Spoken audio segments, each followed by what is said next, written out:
Gary Breen is with us. Gary, good morning to you. Good morning. What's your level of anxiety about what might happen with Ireland against this England team tonight? Oh, listen, I understand in terms of the problems we're having in terms of trying to get our best team out. I know that the strength and depth that England have, regardless of what team they select. So, yeah, it is a worry. But to be perfectly honest, just want to see the bigger picture in terms of Stephen Kenny really stamping his authority on the squad, the philosophy. I know it's been a difficult one for him. There's been no calm waters for him ever since he took over the job. So I kind of not looking at it like I would have maybe done if it was a big qualifier or a game against England in a major championships. We had Vinnie Perth on yesterday. He was making the point that, oddly enough, given that it's not a competitive game, while it's England at Wembley, it might actually not be the most important of the games over the course. Yeah. And victory in either of the other two games and avoiding defeat in the other one would be much more important for them. So in a way, it was brave, and I can see why you would take the friendly, because obviously, you know, you've got to build relationships, and hopefully England will come whenever we can have crowds again, and it'll be a bumper payday for the FAI. But there is a possibility we get spanked tonight. Yeah, listen, and I actually heard Vinny saying that, and it's true that England are capable of doing it to some of the top teams in the world if they click on the evening. So that is a concern. But those players shouldn't be thinking like that. I heard Seamus Coleman's bullish cry to the rest of the team not to have an inferiority complex, to play on the front foot, and that's good. You'd expect them from a captain. He's a great leader of our team. But there's no doubt that if you're making a decision based or predicting one with your head as opposed to your heart, then we are vulnerable. There's no doubt. But I totally agree with that. I think, in terms of the seeding for the World Cup draw, our position is so precarious at the moment that even these 3 games are massive in terms of how it affects that, whether we become second or third seeds. So that is a concern. But there's no doubt that you're probably looking at the Wales and Bulgaria games as ones that are of more importance in terms of going forward. But of course, when you're playing England, it always grabs the attention. The only thing is, on this journey, this one, I don't know, for some reason it really hasn't. Maybe it's the hastily rearranged game that we didn't have any build-up in terms of anticipation, the fact that there's no fans there. I mean, that's the big one. But even listening to some of the younger lads, Ger, and I noticed that kind of like subtly in the build-up to this game, that maybe they don't put England, the game against England, on a pedestal in a way that people of our generation probably do.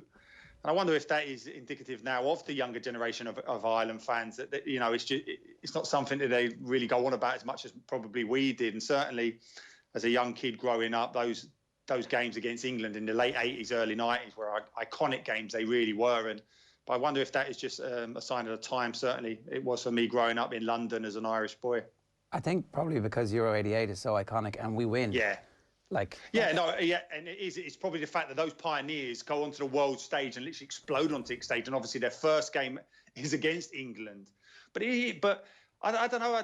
Even talking about tonight's game, Joe, and that inferiority complex, even those games that against England in '88, where, you know, probably the media was so dismissive of Ireland, but the reality was we were so competitive, because I was looking back at that, like, thinking that even that game in '88, we had 3 Liverpool title winners in it. England only had 2.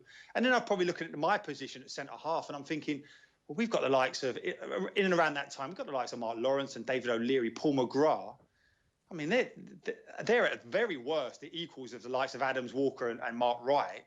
And they're not even our first choice centre-halves at the time. So, you know, we although people had us down as the underdogs back then, we were such a good team. I think that definitely helped. I do want to ask you about Joe Gomez before we get back into what's going to happen tonight. Yeah. It looks like an injury in training and international duty, every manager's favourite type of injury, is going to put him out for quite a period of time. In and of itself, on its own, in isolation, not that big a deal for Liverpool, but coming on the back of the Virgil injury, this is actually a massive problem for Liverpool now. That's a huge problem, it really is. And I mean, I don't know the extent, but obviously I heard the breaking news straight away yesterday, and I thought, well, you didn't know what it was. Now, if it's been confirmed a knee injury, then that is a real concern, because you pretty much know very quickly whether or not it's a bad one. Your hope then is that it's one that's just 6 weeks as opposed to 6 months, in something really, really bad like Van Dijk has had.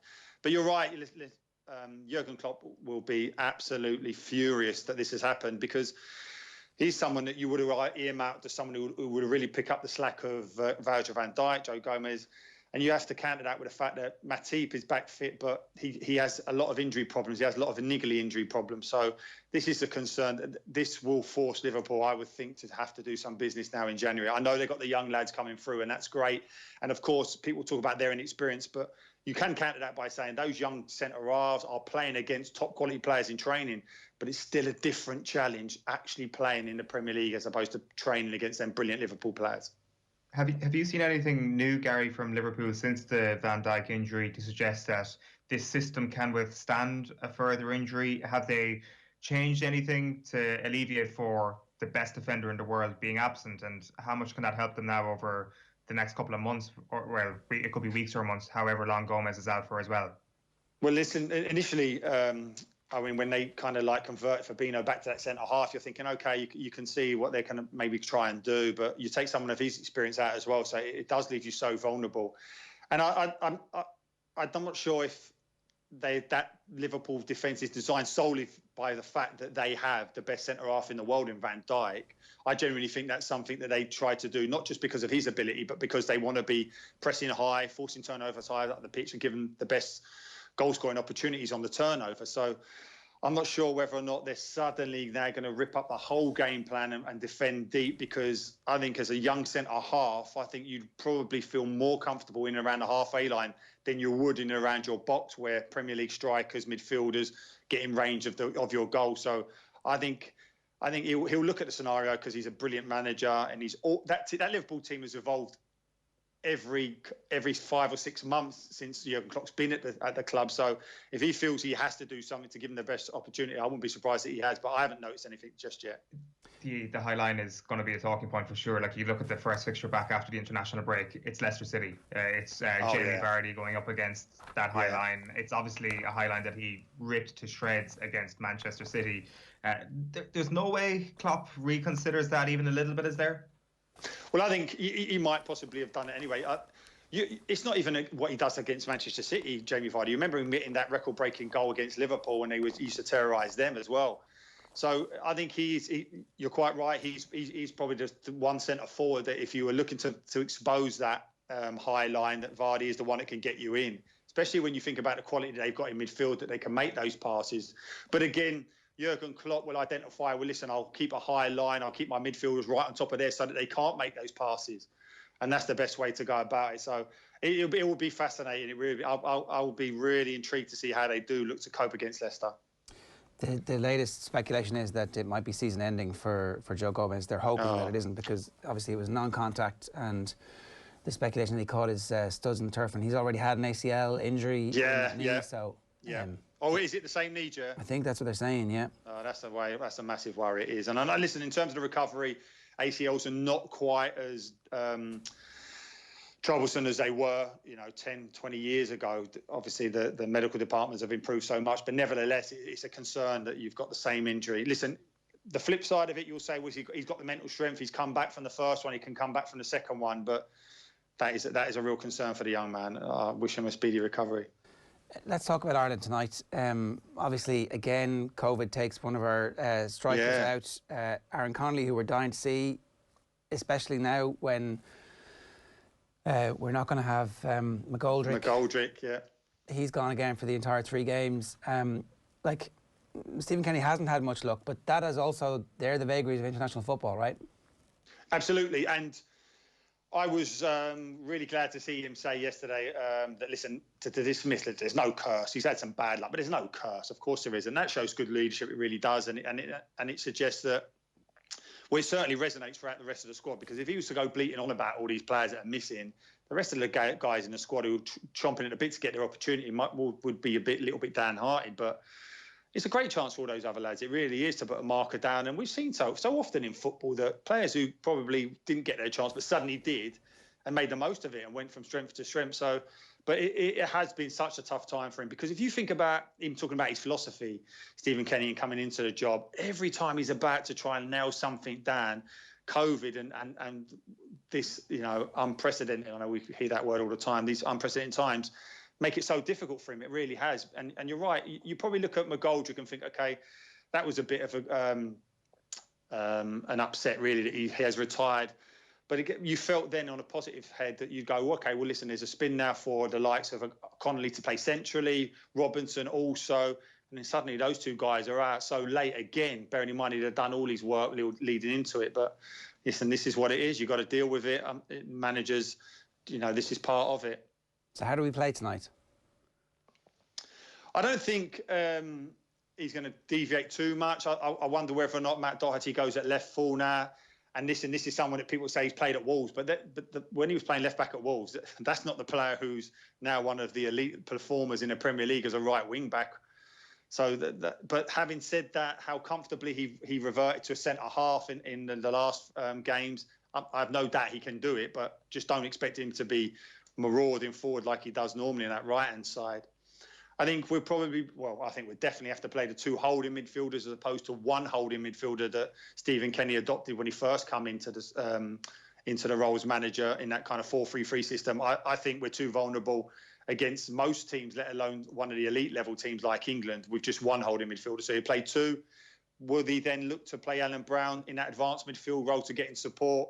Does Collins play at centre forward? Gives you that physicality, that ability to hold the ball up and allow other players to get into the game. So I don't think that for this one game that he's going to try something vastly different to what he's trying to achieve, regardless of the fact that he hasn't been able to use all the players he wanted to, because ultimately this game and the next two are preparation for those World Cup qualifiers in March. Now, listen, this is the last window till then, and that's going to be a hectic one in itself. Whether or not we're in a 5 or 6 team group depends whether or not we'll play 3 games in that week in March or 2. So, he has to nail down. And as you just said there, Ger, I think it's very unrealistic to think that you're ever going to have a settled team in international football, because the differences between the games, the months, the weeks and everything, and so much changes in that period. So I think you've got to really nail it down from throughout your squad, not just your best 1 to 11. So these guys have an opportunity to do just that.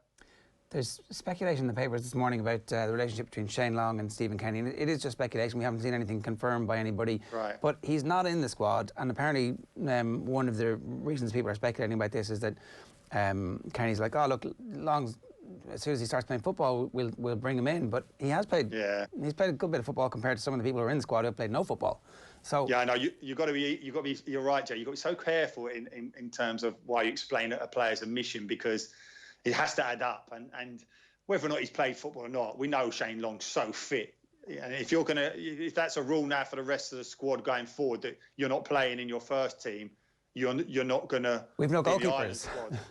We'll have a squad with no goalkeepers in it. And what's incredible, Jay, is like at the beginning of the season, the first couple of weeks, I probably was looking at a team that Stephen Kenny could pick probably as such at the beginning of his tenure, and 1 to 11, all those players were Premier League players, and that was something that's been, Gary.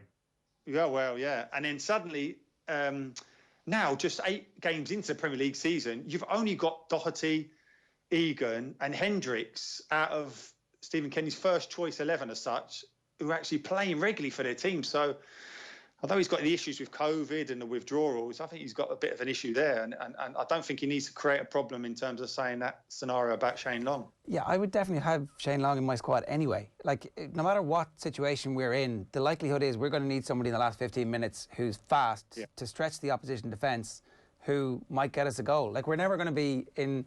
If we're defending a 1-0 lead, that's probably one of the best ways to defend it, is try and stretch them and pin them back a little bit. If we're chasing games, which, let's face it, is quite likely in the current situation, then you want to have Shane Long to come on, no?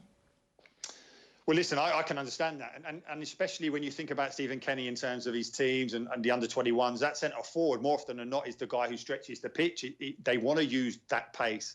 It's obviously Adam Eder or Connolly at times, but suddenly then McGoldrick comes in at number 9, and it does change the dynamic a little bit. People think, well, it doesn't, but it does, because he drops deep into 10 and he looks to play from there. That's when you need your runners in behind. So you're right. In terms of how he normally sets up his team, you think of Shane Long's strengths. It is playing on the shoulder of centre-halves. It is running hard and stretching the game, making the opposition defence drop. So it is an interesting one. I think Mick McCarthy probably says that he didn't play him at times because of his injuries and stuff, but that didn't really seem to add up either. Now more than ever, Gary, it seems that it's vital for Ireland to have an identifiable system that, regardless of the personnel, we know what style of play Stephen Kenny is going to play because of the chopping and changing and the injuries and the positive tests and everything that comes with this season. Yeah, Owen, in terms of him initially, you know, when, as a manager and you're prior to getting the job, especially in the long build-up that he had for it, talked a lot about philosophy, changing the mindset of the players and certainly the kind of opinion of those players from outside. But that never really highlighted that he can be a pragmatic manager himself at times. You know what I mean? In terms of his Dundalk teams, and I've talked to people who know and I've watched his career as a manager that said, listen, if he needs to be pragmatic, he will be. But certainly this is this refocuses your thoughts, because you can dream about how you want to play, but the reality is, are you able to play that way? So I understand in terms of the philosophy, yeah, that's great. Passing out from the back, I think all our players are comfortable at it because they're doing it at club level. But you still have to impact on the game. And the very fact that we've got no goal in open play in 5 games suggests that needs to improve. Now, listen, that's not to say that the philosophy is the reason for that. And I counter that by saying on any other given days, we could have had with 5 or 6 goals throughout those games because we had loads of chances. So that's encouraging. So I don't expect him to change the philosophy because of the problems that he's having. But I think he might need to tinker with it a little bit from the kind of idealistic approach that he had prior to actually managing Ireland.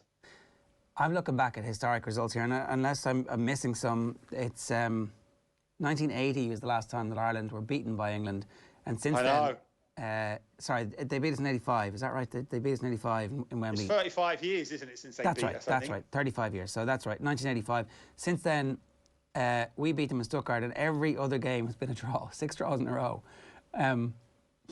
You know, you could say that the historical statistics would suggest that there's going to be a winner tonight because just regression to the mean. But, you know, maybe we can squeak a 0-0 draw tonight and frustrate the hell out of them. Oh, I'd love that. I'd love to keep that 35-year unbeaten run going. I really would, for bragging rights, if nothing else. But it'll be a difficult challenge. I think even, like we said earlier, those 4 games at the end of the 80s, early 90s, we were so good. They were great battles. They really were. In fact, I listened to your interview with Tony Cascarino. It was brilliant from you two guys. It was so... He spoke so openly. It was actually hard to listen to at times, but it was a brilliant listen. But then I looked about and I was thinking about Cass. And have you guys recently seen his equaliser against England at Lansdowne? I watched it while we were talking to him. It's amazing. Oh, I mean, the header is brilliant. It really is. But if anyone hasn't seen it, just watch it for the crowd's reaction. That was unbelievable. It was so... The crowd... And it was as if when a ball comes into the box from Stan, that the crowd anticipated, because the noise went up a little bit. Then when he gets that brilliant header, the noise is unbelievable. And I look back and it just... I hadn't seen that goal for ages and I probably forgot about it. But as soon as I saw it, I thought... That is exactly why I was so desperate to play for Ireland in front of the Irish fans, for that reaction, and it was just an unbelievable goal. They should be sending round those clips to the team tonight.